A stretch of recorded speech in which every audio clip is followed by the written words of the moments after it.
یہ میرے ہاتھ میں ایک کتاب ہے، یہ آج سے لگ بھگ 70 سال پہلے مولانا نور الحسن بخاری رحمۃ اللہ علیہ ہوئے ملک پاکستان میں، انہوں نے لکھی تھی جیل میں بیٹھ کر۔ یہ سن 1954-56 کی بات ہے۔ پہلی بار یہ کتاب شائع ہوئی تھی سن 1956 میں۔ اس کے بعد یہ کتاب نایاب ہو گئی، نہیں ملتی تھی۔ پھر ملتان سے سن 1997 میں چھپی، اس کی فوٹو کاپی کو چھاپا گیا، کہیں سے پرانا نسخہ ملا تو اس کی کاپی کر کے چھاپ دی گئی۔ اس کے بعد پھر وہ بھی نایاب ہو گئی، وہ بھی نہیں ملتی تھی۔ کسی کے پاس اگر کہیں پرانا نسخہ پڑا ہوا تو پڑا ہوا۔ حضرت کو فوت ہوئے بھی تقریباً 35 سال ہو گئے۔ اب وہ خود چلے گئے اور بعد میں میرے اور آپ جیسوں کا دور آیا جو نہ پڑھتے ہیں نہ ان سے پڑھی جاتی ہیں، تو پھر کتابیں کون پڑھے؟ وہ عموماً کتب خانوں کی نظر ہو جاتی ہیں یا کسی کے پاس پڑھی ہوئی ہوتی ہیں تو وہیں رہ جاتی ہیں۔ یہ کتاب ہے کیا؟ مولانا نور الحسن بخاری رحمۃ اللہ علیہ نے یہ کتاب لکھی ہے، الاصحاب فی الکتاب۔ یہ پوری کتاب صحابہ پر ہے اور اس میں حضرت نے سمجھایا ہے کہ صحابہ کیا ہیں۔ بس یہ سوال ہے، صحابہ کیا ہیں؟ مجھے آج بھی یاد ہے، آج سے کوئی تقریباً میرے حال میں 28 سال پہلے مجھے ایک عالم ملے تھے، وہ مولانا ادریس کاندھلوی رحمۃ اللہ علیہ کے شاگرد تھے۔ انہوں نے مولانا ادریس کاندھلوی رحمۃ اللہ علیہ سے بخاری پڑھی تھی۔ انہوں نے مجھے یہ بات ایک محفل میں کہی،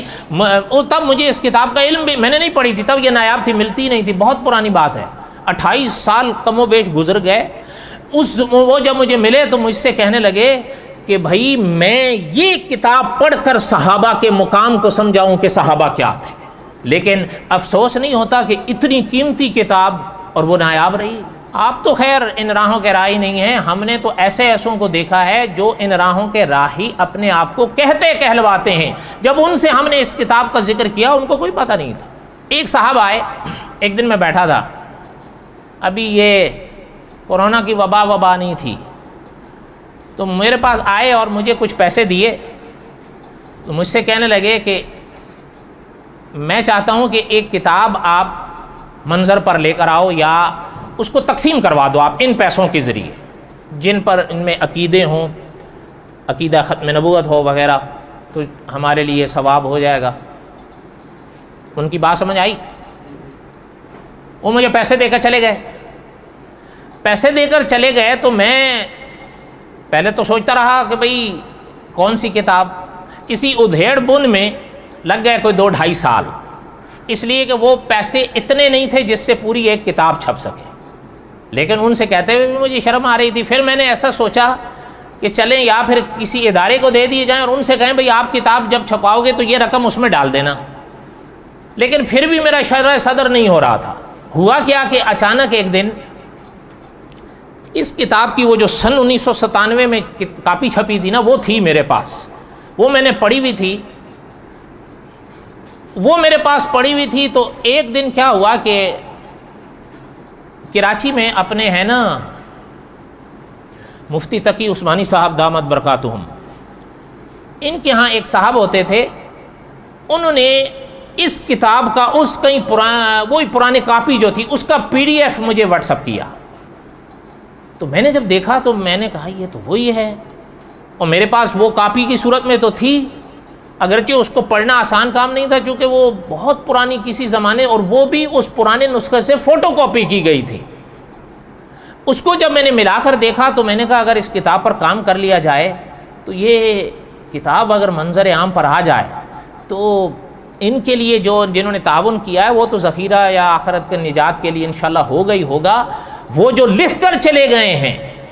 ان کے لیے بھی، ان کی بھی گویا کہ ایک محنت دوبارہ زندہ ہو کر منظر پر آ جائے گی۔ لیکن اس پر نئے سرے سے کام کرنا کوئی مذاق بھی نہیں تھا۔ خیر میں نے کہا چلیں توکل اللہ کریں۔ میں نے کئی جگہوں پر رابطے کیے، لیکن اس کی جو قیمت کا مطالبہ ہو رہا تھا نا وہ ہمارے بس کے باہر تھا۔ اس کی وجہ یہ ہے کہ جن صاحبان کو بھی میں نے بھیجی ان حضرات میں مجھ سے یہ کہا کہ یہ کتاب منظر عام پر لانی اور وہ بھی پی ڈی ایف سے نکال کر اس کو، میں اصل میں کیا تھا، میں نہیں چاہتا تھا کہ پی ڈی ایف کی کاپی بنا کر اس کو بنایا جائے، میں چاہتا تھا کہ اس کو پھر سے کمپیوٹرائز کیا جائے اس کتاب کو۔ اب وہ ایک نئی محنت تھی کہ مستقل آپ، اچھا یہ کتاب بھی چھوٹی، وہ 500 صفحے کی کتاب ہے، اور جو پرانا ایڈیشن ہے اس کا وہ 640 صفحات کا ہے۔ اب اس کے حاشیوں کو بھی ملانا، میں نے کہا چلیں حاشیے تو جیسے لکھے ہیں لکھے رہیں، لیکن کم از کم اس کو نیا تو کر دیا جائے۔ پھر انہوں نے کہا جی ہو جائے گا، لیکن وہ جو قیمت ہمیں ملتی تھی وہ ہمارے بس سے باہر ہوتی تھی، اور میرے سامنے کئی چیزیں ہوتی تھیں، بھئی اب میں آپ سب سے اگر اپیل کروں تو میں کرائے کے لیے اپیل کروں یا ان کتابوں کے لیے اپیل کروں گا؟ میں نے کہا وہ یہ ویسے ہی کہیں گے جی ادھر کرایہ مانگنے نے ادھر کتابیں مانگنے نے، کہ دے وہیں۔ پھر میں نے اس کا پھر ایک اور حل کیا، اس پی ڈی ایف کو ملتان بھیجا، وہاں ہمارے مفتی امداد اللہ انور صاحب ہوتے ہیں، میں نے ان سے گزارش کی، میں نے کہا حضرت مولانا نور الحسن بخاری رحمۃ اللہ علیہ خود بھی ملتان کے تھے، وہ آج بھی ملتان میں ہی سو رہے ہیں۔ میں نے مفتی امداد اللہ انور صاحب سے فرمایا، میں نے کہا عرض کیا، میں نے کہا حضرت آپ کا تو یہ ذوق ہے اگر آپ اس کتاب کو منظر عام پر لے آئیں، تو انہوں نے فرمایا اچھا بھیج دو میں دیکھ لیتا ہوں۔ ان کو جب میں نے بھیجی تو انہوں نے دیکھی، تو پھر مجھ سے رابطہ کیا، انہوں نے، آپ یقین کریں وہ اللہ بہتر جانتے ہیں اللہ کو کیا منظور تھا، مجھے نہیں پتا، انہوں نے اتنے ہی پیسے مانگے اس کتاب کی چھپائی کے نئے اپڈیٹ کے ساتھ جتنی وہ دوست دے گئے تھے۔ میں حیران ہوا، میں نے کہا یار یہ تو کام بن گیا۔ میں نے کہا ٹھیک ہے اب توکل اللہ کریں۔ اب وہ جب کام ہونے لگا تو ظاہر ہے جب کام ہوتا ہے تو پتہ چلتا ہے، لیکن اللہ تعالیٰ کا کرم تھا، 1 سال کے بعد وہ یہ کتاب نئے وجود کے ساتھ آئی۔ پھر میں یہ چاہ رہا تھا کہ مفتی امداد اللہ انور صاحب اگر اس کے اوپر حاشیہ چڑھا دیں اپنا تو سونے پر سہاگا ہو جائے گا، چونکہ 70 سال گزر گئے ہیں، تو انہوں نے 100 صفحے تک تو حاشیہ خود چڑھایا، باقی جو 400 صفحے ہیں، قریب 400 صفحے پھر وہ ان کے بیٹے ہیں وہ بھی مفتی ہیں، انہوں نے پھر باقی کام کیا۔ اس کے بعد اس کتاب کے اس کاپی کو پھر میں نے دارالعلوم دیوبند بھیجا۔ میں نے دارالعلوم دیوبند کیوں بھیجا؟ آپ کے اس میں پاکستان کے بڑے بڑے علماء کے خط ہیں، تقریضات ہیں، پیش لفظ اس میں شامل ہے، لیکن وہ پاکستان کے تھے سر آنکھوں پر، اس لیے کہ مولانا پاکستان کے تھے، لیکن میری ایک تمنا تھی، وہ یہ تھی کہ مولانا نور الحسن بخاری رحمۃ اللہ علیہ پڑے دارالعلوم دیوبند میں تھے، میں چاہتا تھا کہ اس کے اوپر دیوبند کی تصدیق آئے۔ آپ نے نام سنا ہوگا دیوبند میں مولانا حسین احمد مدنی رحمۃ اللہ علیہ، مولانا نور الحسن بخاری رحمۃ اللہ علیہ ان کے شاگرد تھے۔ یہ انہوں نے دورہ کیا تھا دارالعلوم دیوبند میں سن 1934 یا سن 1935 میں، اس وقت یہ پاکستان بھی نہیں بنا تھا، یہ تب کی باتیں ہیں۔ دارالعلوم دیوبند میں نے بھیجا، وہاں ہمارے استاد، اور آپ کو یاد ہوں گے ہماری کانفرنسوں کی رونق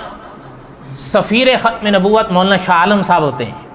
انہوں نے مولانا نور الحسن بخاری رحمۃ اللہ علیہ کا جب یہ نام دیکھا تو میں جو الفاظ انہوں نے مجھے لکھ کر بھیجے یا مجھ سے کہے وہ میں آپ کو بتا نہیں سکتا، میں آپ کو بتاؤں گا تو آپ کہو گے اپنے منہ سے میاں مٹھو ہیں،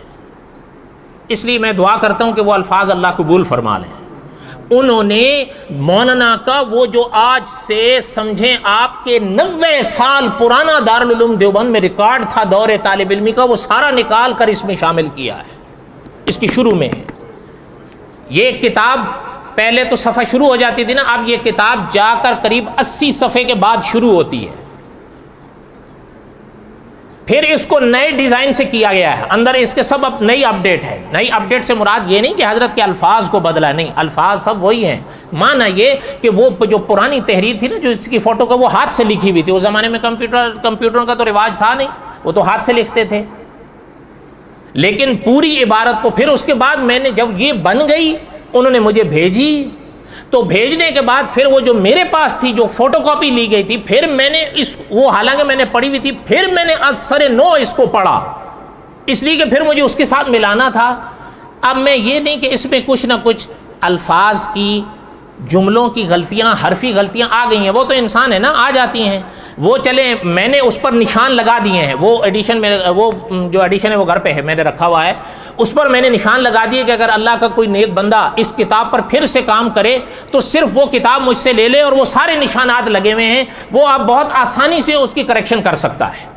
دوبارہ نکل جائے گا اگر کوئی حرفی لفظی جو غلطیاں اس میں رہ گئی ہیں۔ لیکن بہرحال اللہ کی عنایت سے، اللہ کے فضل سے کتاب تو سامنے آ گئی، اور 70 سال کے بعد آئی ہے، اور پاکستان کے بڑے بڑے علماء نے اس پر لکھا، اور میرے لیے سب سے بڑے خوشی کی بات ہے کہ دارالعلوم دیوبند نے لکھا، مولانا اللہ وسایا صاحب، انہوں نے لکھا حضرت کی زندگی پر کہ حضرت فرماتے تھے جب زندگی کے آخری دن رہ گئے تھے، حضرت فرماتے تھے میری صرف 2 تمنائیں رہ گئی تھیں۔ ایک تمنا یہ تھی کہ مجھے حرم کی زیارت نصیب ہو جائے۔ حضرت نے فرمایا کہ اللہ کا شکر ہے کہ اللہ نے حرمین کی حاضری بخش دی۔ ایک دوسری فرمایا ایک کتاب میں صحابہ پر وہ یہ نہیں ہے، وہ ایک اور ہے، وہ بھی اب نہیں ملتی، لیکن میرے پاس ہے، وہ مجھے قاری عبداللہ عابد صاحب نے دی تھی، وہ بھی پرانے زمانے کا، بالکل وہ ایسے آپ ہاتھ لگے تو ڈر لگتا ہے کہ صفحہ پگھل جائے گا،